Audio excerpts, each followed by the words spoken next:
are watching Germantown Municipal Television, your source for everything Germantown.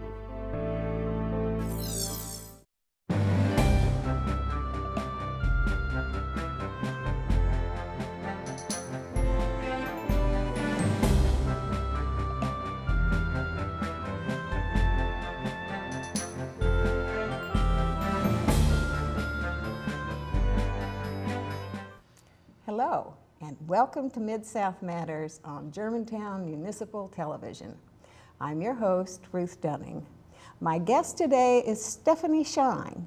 Stephanie is the General Manager, the Education Director, and the Gala Coordinator for the Tennessee Shakespeare Company. She is the creator of the Romeo and Juliet project, and her TSC directorial credits include Romeo and Juliet, It's a Wonderful Life, Southern Yuletide, and A Midsummer Night's Dream. From 1998 until 2011, Stephanie was the artistic director of the Seattle Shakespeare Company, where she directed 17 productions.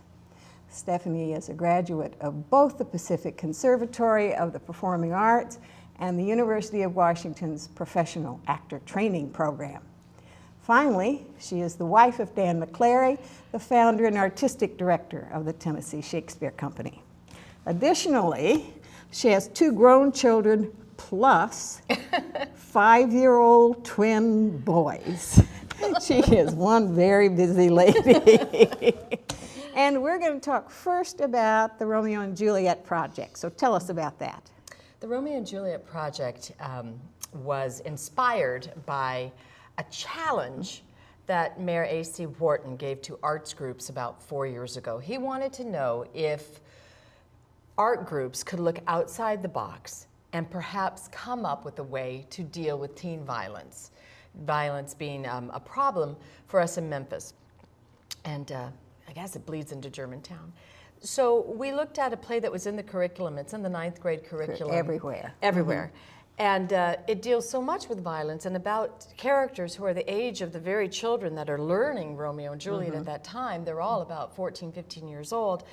So we devised a residency that is a 3-part residency that goes to the entire freshman class of a partner school. This makes it different from many enhancement programs because often only selected classes within a full freshman class would be served, but this is every child. And how many schools? This year we'll be at 15 schools in Shelby County. Busy lady. So what the project does with the residency is it takes a pair of actors who then take the text of Romeo and Juliet and pull it from the page and into their bodies and give it to the children that way so that kids are on their feet speaking Shakespeare. And the 3 sessions that we spend with these students are strategically placed to deal with the most violent moments in the play. And what we are able to do is let children live those moments, stop, unlike the characters in the play are able to, and rethink what's happening and explore alternatives to violence. And because the children have the opportunity to actually rehearse what might be a life-saving alternative, it will perhaps, we hope, come up for them, as a viable option should they be faced with violence. We also, as part of a way to assess our success, we give these children a blind survey. It's an anonymous survey that we call our compassion survey. It has 5 questions that asks the kids how they feel about their response to things. And then we give them the exact same survey when we are done with our 3 residency sessions with them to see if there's been any growth in their hearts and their sense of compassion. And there is in our compassion survey a 17% increase in their compassion. And once we are aligned with a school as a partner school, we are committed to continuing at that school, and we work all year long to get funding for this so that it's of no cost to Shelby County schools. How wonderful. Tell me some of the schools. We will be at Germantown High School, and that will be our 3rd year there. We will be at Ridgeway. We will be at Bartlett. We will be at I'm blanking now. Got me on that. I don't have my whole list. But we'll be at East High School. Right, and we will be at some new schools for us, Manassas, Craigmont, Overton, and many other schools. And I can say from experience, I have housed many of your actors who have come through and worked on the Romeo and Juliet, how valuable they think it is, and they think you are the best teacher who ever lived. Oh, that's so sweet. That is, you are the success of the program. Thank you.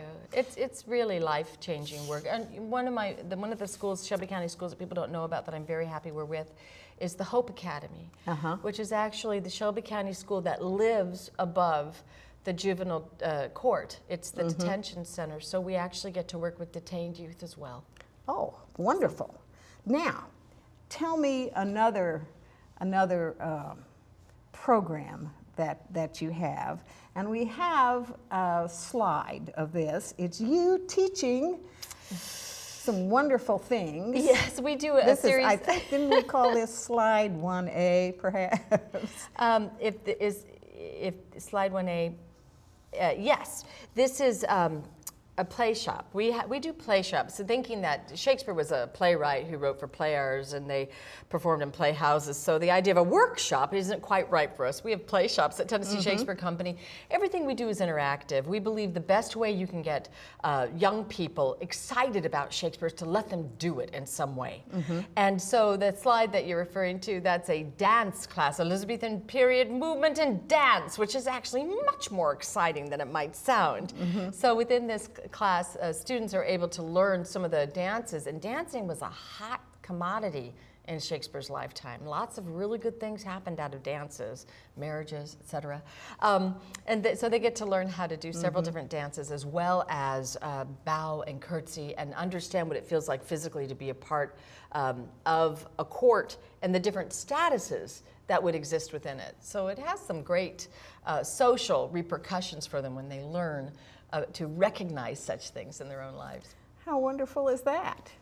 Now, we're not going to have time to talk entirely about the Shakespeare 400 section, but we'll get started right now. And tell us, what's 400?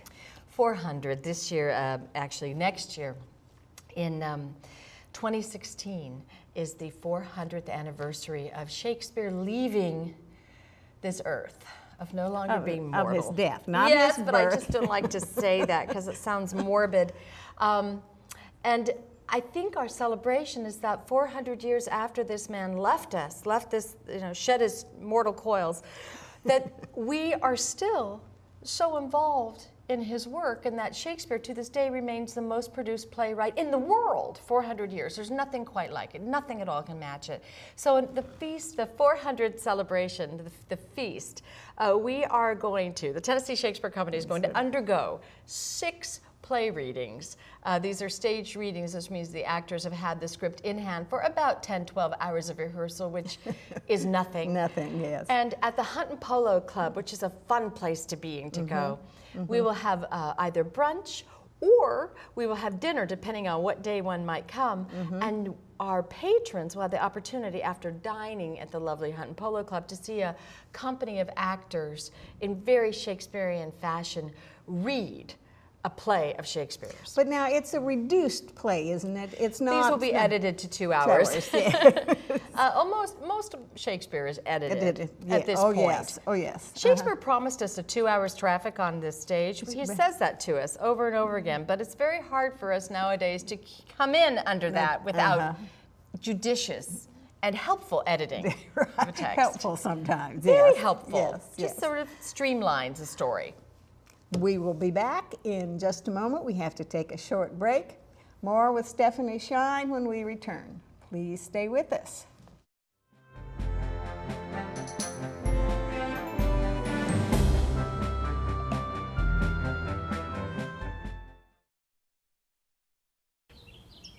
This new mom is struggling to get the skates just right. And now she's holding on for dear life. Her kids can see she may have broke her knees. They still love her though she looks like she's attacked by killer bees. I'm allergic. Proof you don't have to be perfect to be the perfect parent. Thousands of siblings in foster care will take you just as you are.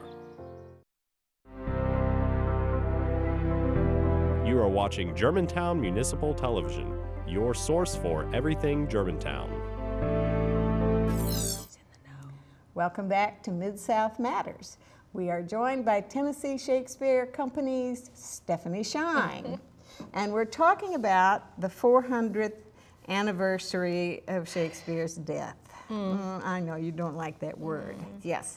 And we're going to be at the Hunt and Polo Club 6 different times to celebrate this event. Yes, there is something for everybody Right. in this, not only the meal of your choice, because it's a buffet, Yes. but a play of your choice. Choice. And the plays that we're going to be reading are plays that we have yet to produce on our main stage. So this gives our audience members and those who might be curious about what a certain play sounds like. You know, if you're a reader of Shakespeare, you might want to hear it, because that's what Shakespeare intended, that you would come hear a play. You can hear it with us, and it's very exciting. It's a very eclectic mix of Shakespeare's plays. Okay. Early works, late works, troubled works. First one is Love's Labor's Lost. Yes. And that's going to be on October 22nd. Correct, that's an evening performance, so you would come at 6 and have dinner with us, and then we'd get you out of there by 9, we promise.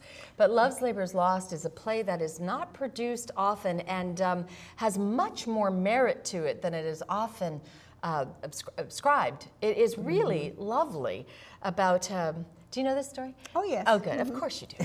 But it has some of my favorite verse in it, actually, with the Princess of France. You have these lovely young men who have decided to forego women and fast for 3 years so they can study. And just when they all sign a pact to do this, 4 beautiful women come from the court Right. of France and camp outside of their lodging that they have sealed off to women. And of course you can imagine the hilarity that ensues when everybody falls in love and has to break oaths. And the character of Baroon is a speaker of language within this that really has, I think, my favorite verse in it. And you have to come listen and guess what it is. Okay, I probably can. Okay. The next one is October 25th, just 3 days later. And this is my favorite Shakespeare play. Is it? It is, other than maybe Hamlet. But yes, I love, this is Much Ado About Nothing, and I've seen it, I can't tell you how many times, taught it, love it. I love So- Much Ado About Nothing too, and people often forget that it is a comedy, but is. there's some great tragedy that happens within it, and the forgiveness that has to take place within Much Ado About Nothing for modern audiences to understand it is a journey in and of itself. Beatrice and Benedict are famous lovers who actually only appear on stage together about 3 times or 4 times as. Okay, 5 times, but they don't have a lot of discussion with each other. The play, the subplot of the play is about the 2 of them coming to find their hearts again. We know from the very beginning that the 2 of them were once a couple and it did not end well. And so we spend the rest of the play trying to get them back together. Right. And unfortunately, there's a cousin, and the main plot, a sweet cousin hero who is going to be maligned by a villain. Yes. And yes. how we all deal with that and what happens with our Right. friends. So it has a lot of meat to it. It also has Dogberry, who gave life to malaprops in a way nobody else has ever could or will Yes, since. Yes. So. It was also a fabulous movie. Yeah, are you talking about the Kenneth Branagh? Yes, And, yes. yes, I Yes. think so too. I'm quite fond of that film, a multi-national endeavor by Right. Kenneth Branagh and his then wife, the divine Emma Thompson. Right. Hard to bypass those two in anything. Right. Next is the tragedy of King Richard II. Oh. That's coming up on October 29th. October is your month to see Shakespeare. Richard II is one of Shakespeare's only plays that's written entirely in verse, and making I don't think I knew that.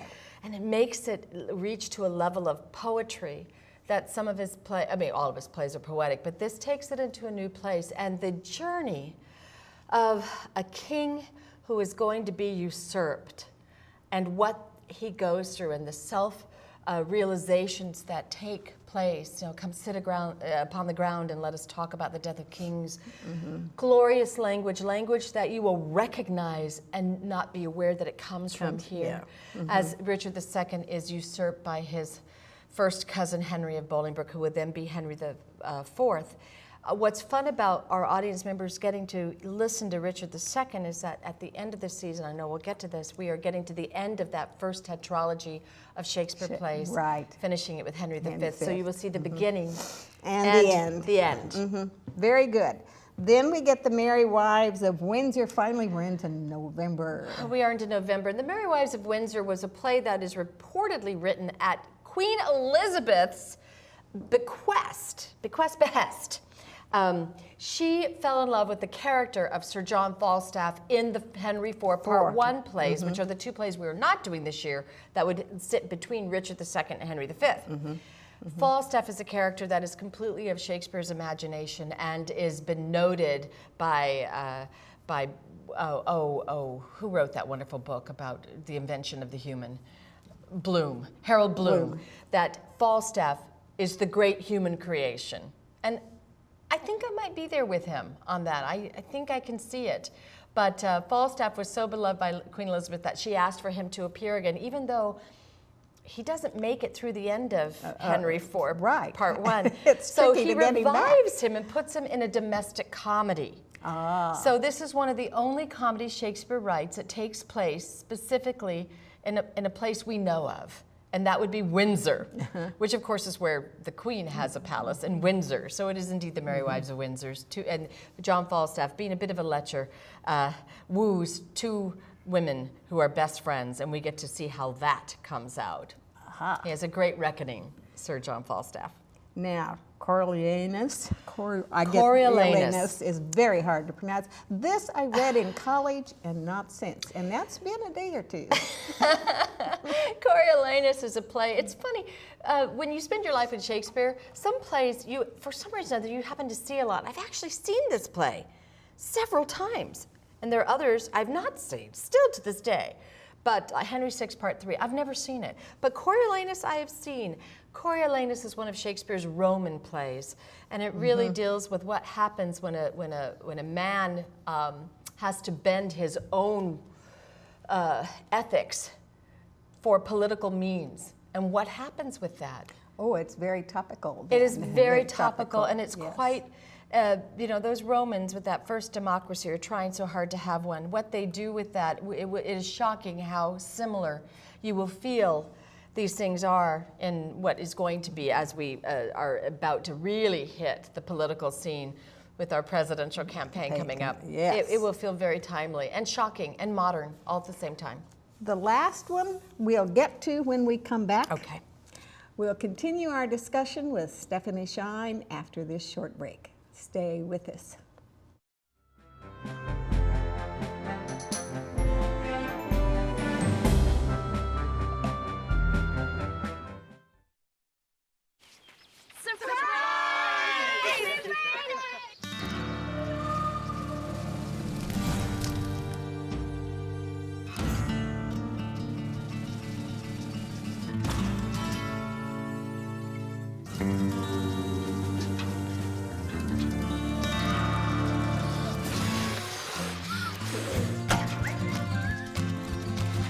Preventing wildfires. That's all Smokey wants for his 70th birthday.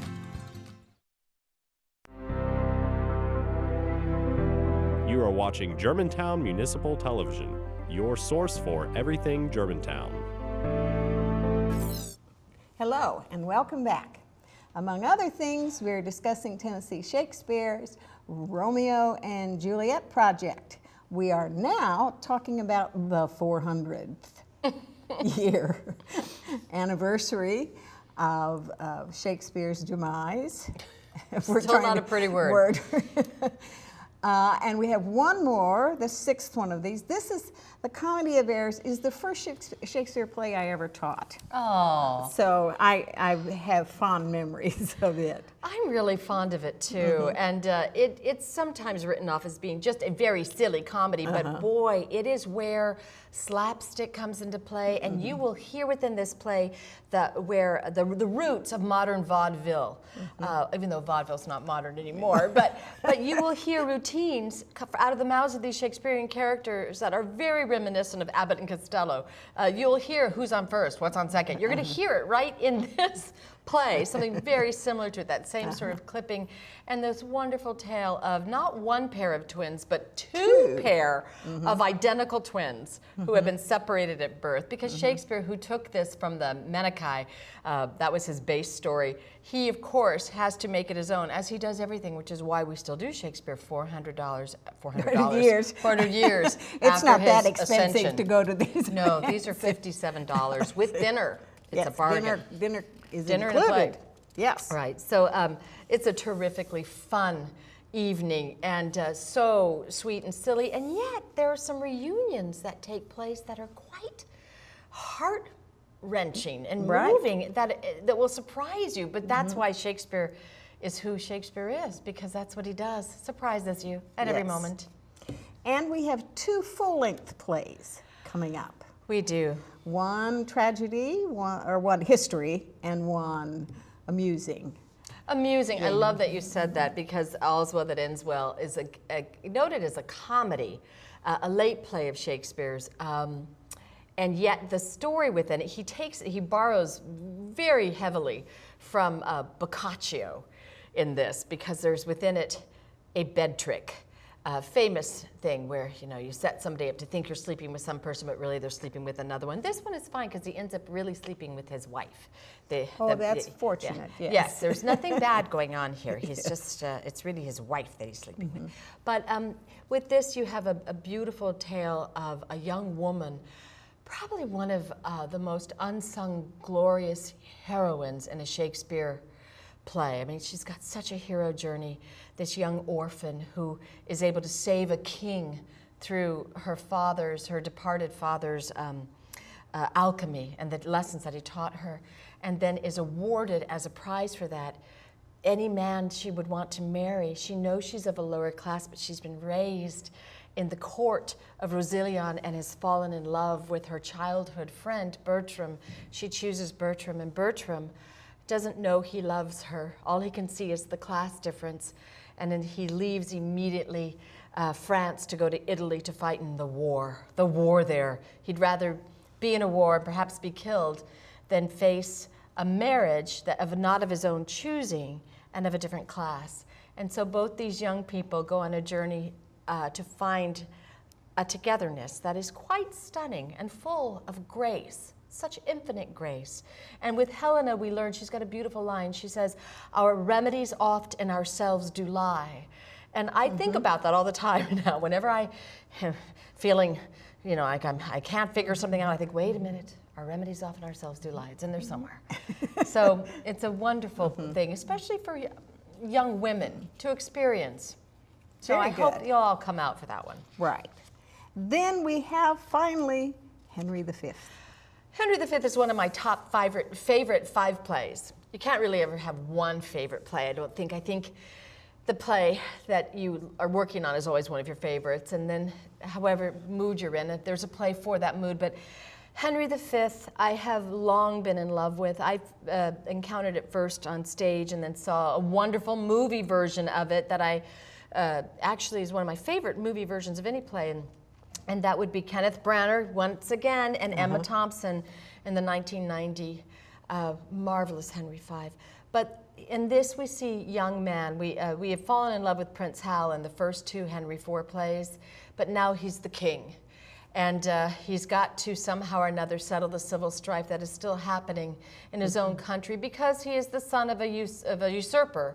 So in order to settle down the civil folks, he diverts their attention with a war across the ocean or across the channel. I'm sure that won't sound familiar to any modern person looking at our own politics.